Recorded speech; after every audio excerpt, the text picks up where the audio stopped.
Jawa Barat, sekitar tahun 1990-an. Sebut saja saya Sobri. Ini adalah kisah pengalaman seram yang saya alami ketika masih SD dulu. Dari kecil, saya ini memang hobi banget untuk berenang. Ya, berenang di mana saja. Entah itu di laut, sungai, danau, waduk, dan lain sebagainya. Kata bapak saya, umur 3 tahun, saya ini sudah bisa berenang, sudah bisa mengambang. Makanya waktu sekolah dulu, paling senang kalau pelajaran olahraga ada jadwal praktek berenang. Jadi, saya bisa mempertontonkan skill mengambang saya di permukaan air tanpa menggerakkan badan sedikit pun. Rebahan, diam, dan tenang di atas permukaan air. Tapi sehobi-hobinya berenang, tetap punya trauma tersendiri terkait dengan air. Kalau sedang berenang, di mana saja paling takut untuk membuka mata dan melihat pemandangan bawah air. Makanya dulu, walaupun sudah menggunakan kacamata renang, saya lebih banyak memejamkan mata ketika wajah menghadap ke dasar kolam. Tidak berani melihat, sekalipun itu di kolam yang airnya jernih dan dasar kolamnya juga bersih. Tetap saja, saya takut untuk melihat. Semua itu ada sebabnya, ada alasannya. Kenapa saya jadi sangat takut untuk melihat dasar kolam atau danau, apalagi laut. Ya, itu semua ada sebabnya. Kejadian ini terjadi ketika saya masih SD. Kalau tidak salah, ketika masih kelas 4. Jadi, waktu kecil dulu, tidak jauh di belakang rumah, terdapat danau yang cukup besar. Kami penduduk kampung sekitar lebih banyak menyebutnya dengan nama waduk. Waduk yang pada salah satu sudutnya ada bendungan. Nah, bendungan ini mengatur volume air yang akan mengairi sedikit sawah yang berada di bawahnya. Sekitar 25 tahun yang lalu, waduk ini masih cukup bersih. Masih banyak orang yang memancing atau menjala ikan. Keadaan lingkungan sekitarnya pun masih sangat rapi. Rumah penduduk belum sebanyak dan sepadat seperti sekarang. Ya, masih sangat bagus kalau untuk sekedar wisata hemat dan gratis. Tinggal bawa tikar dan makanan, duduk di pinggirnya menikmati pemandangan sekitar danau atau waduk. Waduk ini salah satu taman bermain saya waktu kecil dulu. Walaupun orang tua selalu berpesan, "Nak, jangan main ke waduk ya, apalagi berenang. Jangan ya nak, bahaya, banyak setannya." Itu adalah pesan ayah saya. Tapi saya ini orangnya badung dan sering nekat main ke waduk itu, bahkan juga berenang. Ya, kenapa ayah saya berpesan bahwa waduk itu bahaya dan banyak setannya? Biasalah, kan memang banyak cerita yang mengatakan kalau waduk atau danau atau telaga atau apalah namanya pasti ada penunggunya, ada setannya. Iya kan? Sama juga dengan waduk ini. Waktu saya kecil, banyak cerita aneh dan seram yang beredar banyak. Katanya, di waduk ini ada buaya putih jadi-jadian, yang kemunculannya selalu pada malam hari, mencari mangsa dengan memakan anak-anak kecil. Ada juga yang bilang kalau ada setan berbentuk perempuan, yang hobinya menarik anak kecil yang sedang berenang dari dalam air. Menariknya terus sampai ke dasar waduk, hingga akhirnya anak yang ditarik itu tenggelam dan meninggal dunia. Ada juga yang bilang kalau waduk ini dihuni oleh genderuwo hitam tinggi besar. Beberapa kali penampakannya muncul dan terlihat oleh penduduk pada malam hari. Genderuwo terlihat berdiri di tengah-tengah waduk. tapi hanya kelihatan dari pinggang ke atas. Pinggang ke bawahnya tertutup air. Begitulah, masih banyak lagi cerita aneh dan seram yang beredar tentang waduk ini. Memang sih, beberapa kali ada kabar sedih tentang korban meninggal karena tenggelam. Dan lebih banyaknya memang anak-anak. Anak-anak yang sedang berenang lalu tenggelam. Saya juga pernah melihat langsung jenazah yang baru saja meninggal tenggelam. Bukan hanya satu jenazah, tapi 3. Ialah ayah, ibu, dan anak. Semuanya tenggelam setelah perahu kecil yang mereka tumpangi untuk menuju kebun yang berada di seberang. Ternyata perahunya bocor ketika sudah berada di tengah danau atau di tengah waduk. Saya yang waktu itu sedang bermain sepeda langsung berhenti memperhatikan jenazah keluarga kecil itu terbaring di atas bebatuan di sisi waduk setelah baru saja ditemukan tenggelam. Saat itulah pertama kalinya saya melihat langsung jenazah yang baru saja meninggal. Bayangan wajah dan keadaan tubuhnya yang sudah pucat membekas lama di dalam kepala saya. Saya cukup trauma waktu itu. Balik ke cerita-cerita seram yang beredar. Ya, konon katanya ada buaya putih di waduk itu. Memang dari kecil sampai detik ini saya sama sekali belum pernah melihatnya. Apalagi genderuwo, saya juga tidak melihatnya. Dan bagaimana dengan setan perempuan berambut panjang yang suka menarik anak kecil dari dalam air ketika sedang berenang? Inilah hantu ini yang akan saya ceritakan. Pada suatu hari, sepulang sekolah, saya langsung menyiapkan alat pancing. Ya, saya bersama dengan Ali dan Joseph punya rencana untuk pergi memancing di waduk. Jarak waduk dari rumah sekitar 15 menit kalau bersepeda. Tidak jauh memang. Mau mancing di mana, Nak? Tanya ibu dari balik meja mesin jahitnya. Ketika ibu melihat saya sibuk dengan alat pancingnya. Mancing di sawah belakang, Mah. Jawab saya berbohong. Jangan main ke waduk lo ya, bahaya, banyak setannya. Sekali lagi ibu mengeluarkan kalimat itu. Waduk, tempat yang berbahaya, banyak setannya. Tapi saya tidak peduli. Saya tetap akan berangkat mancing di waduk bersama dengan Ali dan Joseph. Karena kami mendengar kabar kalau di situ memang sedang banyak ikan-ikan besar. Setelah semuanya siap, sekitar jam 2 siang, kami pun berangkat. Dengan menggunakan sepeda masing-masing, kami menuju ke belakang kampung, tempat di mana waduk itu berada. Singkat cerita, kami sampai di tujuan. Sengaja, saya mencari spot memancing yang sangat sepi, tepat di belakang kebun kosong yang penuh semak belukar. Di atas rerumputan, kami duduk mempersiapkan alat pancing. Sebelumnya, Ali dan Joseph sudah mencari dan menyiapkan cacing sebagai umpan. Siang menjelang sore seperti biasanya. Cuaca di musim kemarau yang panasnya menyengat. Sinar matahari langsung seperti membakar kulit tanpa permisi. Biasanya, kami langsung hitam legam setelah kegiatan ini. Angin berhembus pelan. Pergerakan permukaan air waduk yang tidak terlalu jernih menjadi gelombang-gelombang kecil hilir mudik tak tentu arah. Kami duduk menikmati suasananya dengan bersenda gurau.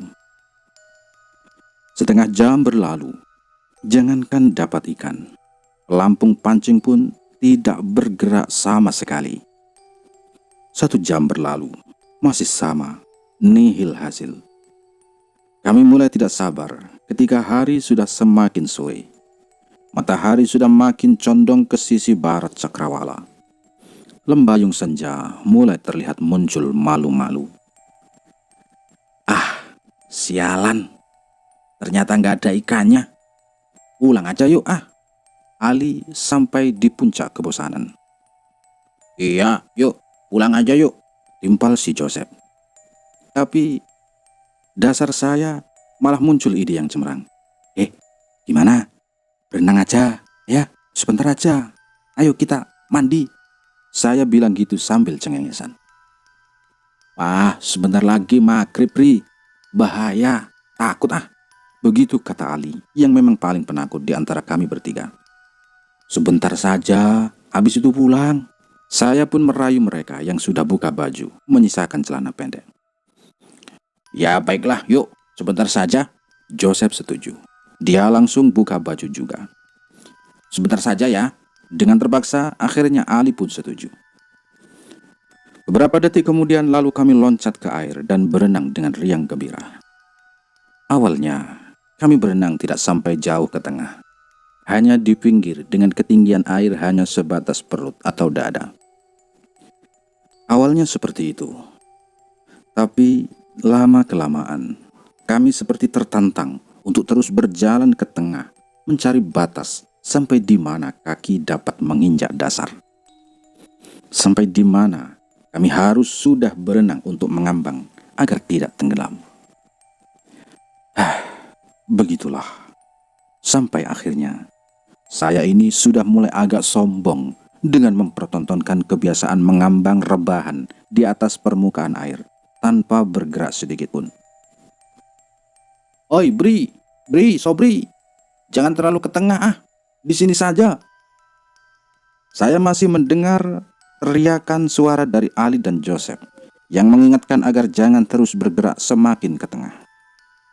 Tapi saya tidak peduli. Terus saja saya mengambang, mengikuti gelombang. Sampai ketika ada sesuatu yang terjadi. Kejadiannya cukup cepat, tapi sangat menyeramkan.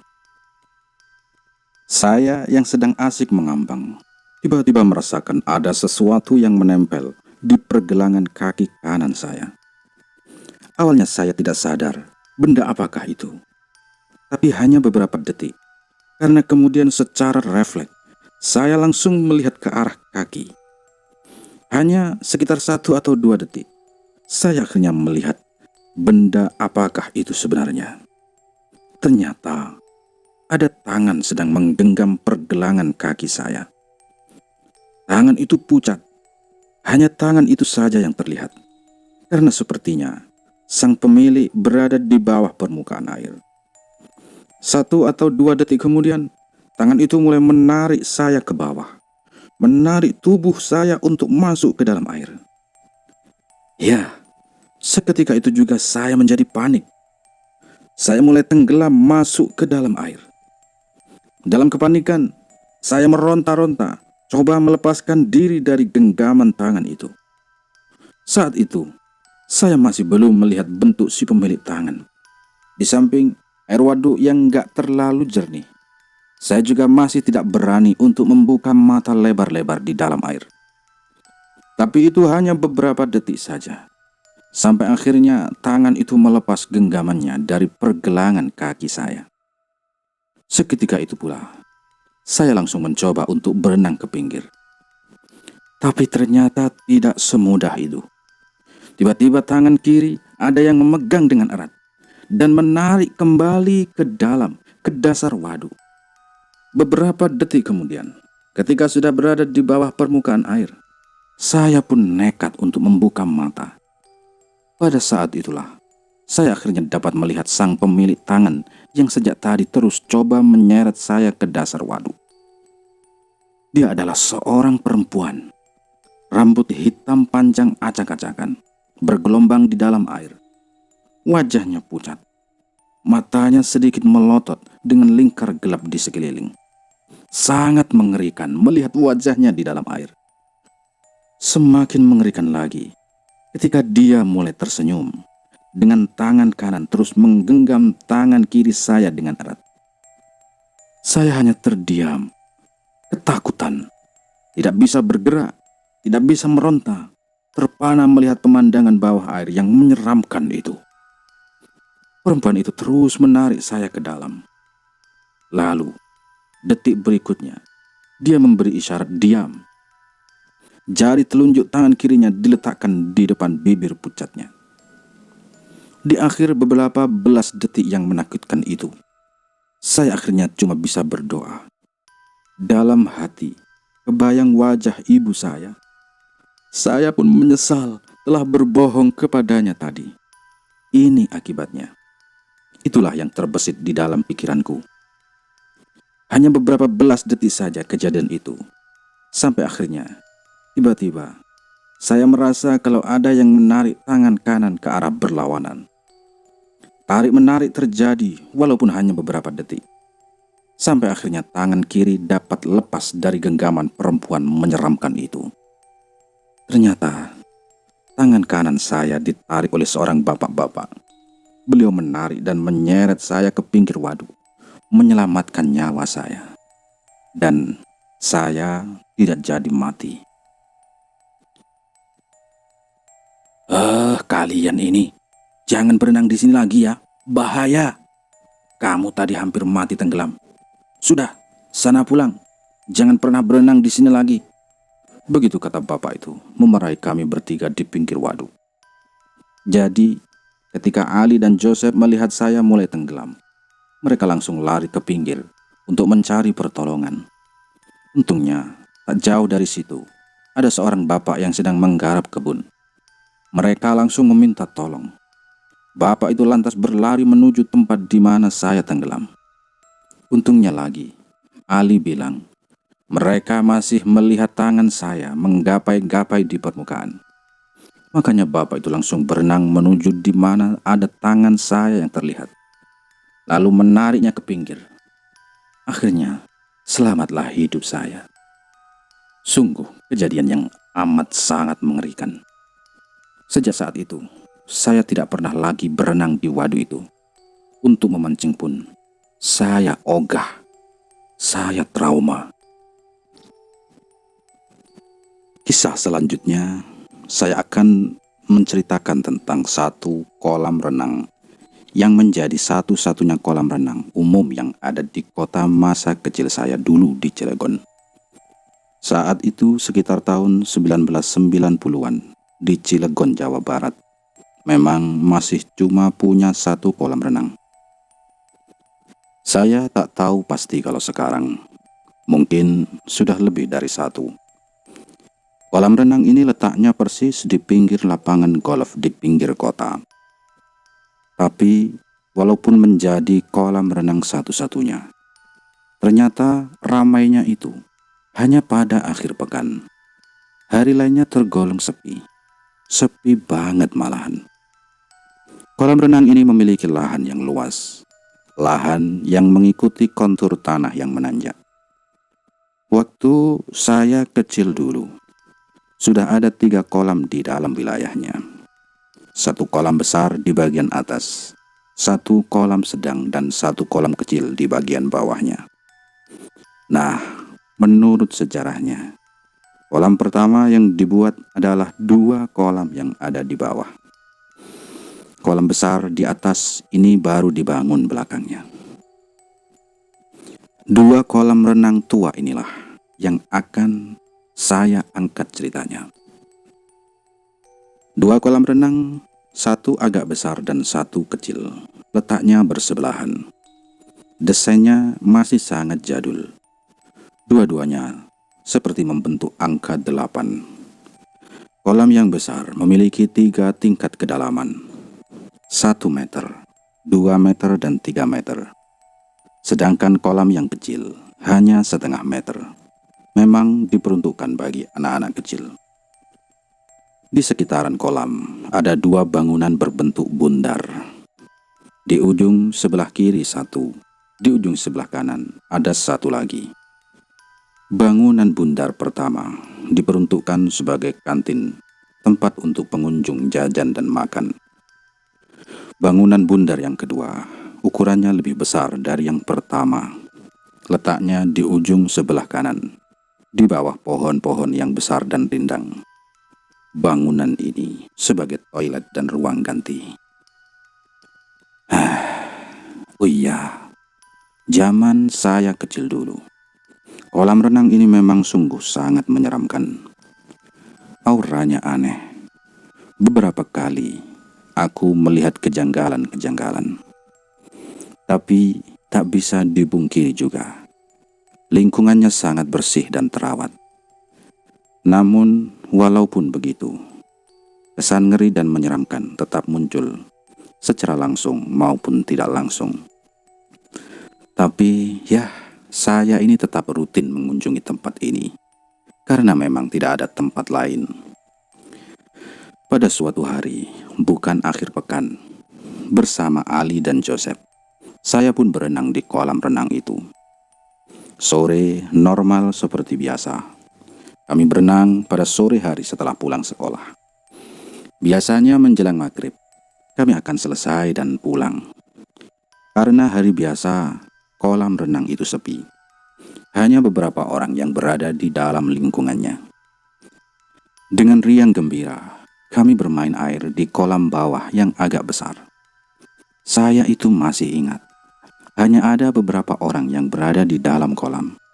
Mungkin hanya 6 orang, termasuk kami.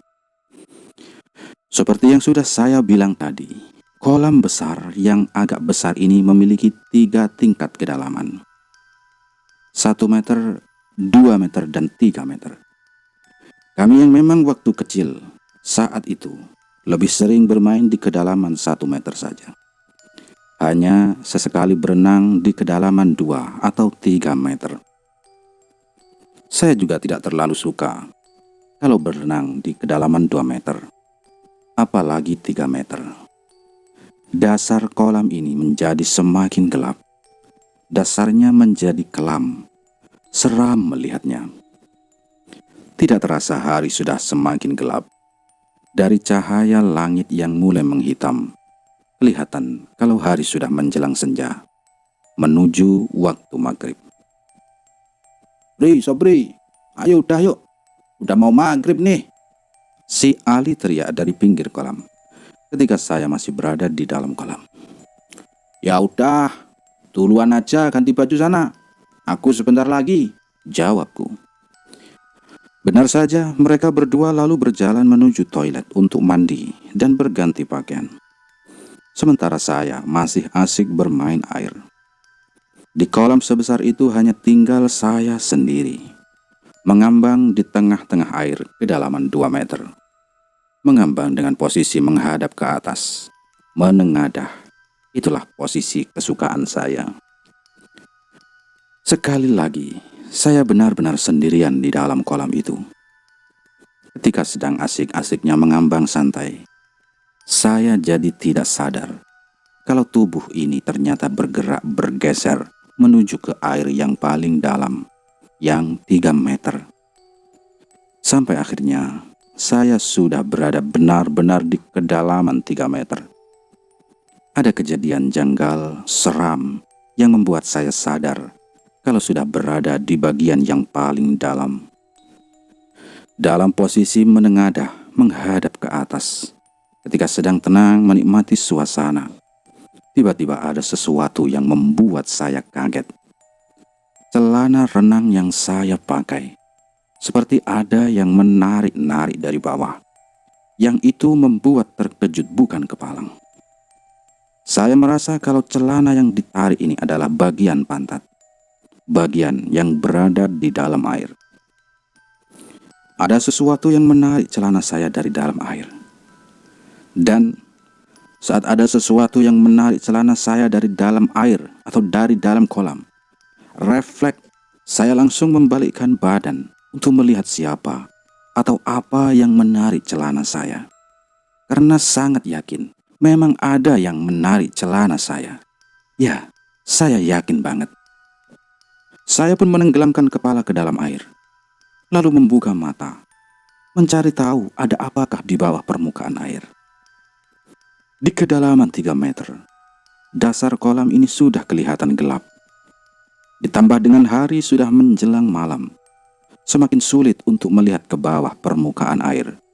Hanya biru gelap yang kelihatan. Mataku terus terbuka di dalam air, menyisir setiap sudut kolam untuk mencari ada apakah gerangan. Sampai akhirnya saya pun terdiam ketika pandangan menangkap sesuatu yang kelihatan di dasar kolam. Sambil memicingkan mata, coba menembus gelapnya pekat air, memastikan apakah sesuatu yang sedang berada di dasar kolam itu. Detik berikutnya saya terkejut kaget ketika sadar kalau yang sedang saya perhatikan ternyata adalah sosok anak kecil. Sosok anak perempuan yang berumur sekitar 4 tahun. Rambut panjangnya dikepang dua, mengenakan pakaian terusan rok sebatas lutut, berwarna putih. Dia berdiri di dasar kolam dengan wajah menengadah ke atas, melihat ke arah saya yang sedang berenang di permukaan. Sungguh pemandangan yang mengerikan. Beberapa detik diam terpaku, terperangah, sampai akhirnya pada detik berikutnya, anak itu tersenyum ke arah saya. Sontak, saya ini seperti tersadar, lalu langsung mengeluarkan kepala dari dalam air. Saat itu pula, saya pun berenang cepat-cepat ke pinggir, ketakutan. "Habis ngapain, Bri? Kok ngos-ngosan?" tanya Joseph dan Ali saat kami berpapasan. "Ah, nggak apa-apa kok. Kalian sudah selesai mandi?" "Oh, beres, Bri." Saya pun langsung berjalan cepat menuju toilet untuk mandi dan ganti pakaian. Seperti yang saya ceritakan di awal tadi, bangunan toilet tempat mandi dan berganti pakaian ini berbentuk bundar. Pintunya berada di tengah-tengah. Toilet pria di sebelah kiri, toilet perempuan di sebelah kanan. Karena memang sudah tidak ada orang lagi, jadi hanya tinggal saya yang berada di dalam bangunan tua itu. Saya yakin itu. Saya langsung mandi di bawah pancuran ketika sudah berada di dalam. Posisinya, barisan keran pancuran berada di depan bilik-bilik tempat berganti baju. Jadi, ketika sedang mandi di bawah pancuran air, tepat di belakang saya adalah bilik-bilik itu, yang waktu itu sudah dalam keadaan kosong. Sendirian di dalam bangunan tua, tentu saja membuat pikiran saya menjadi kemana-mana. Jadi, ingin buru-buru selesai. Suasananya semakin tidak enak. Seram. Tidak lama, saya langsung ambil handuk untuk bilas, lalu berganti pakaian. Ketika sedang berganti pakaian inilah, ada sesuatu terjadi lagi.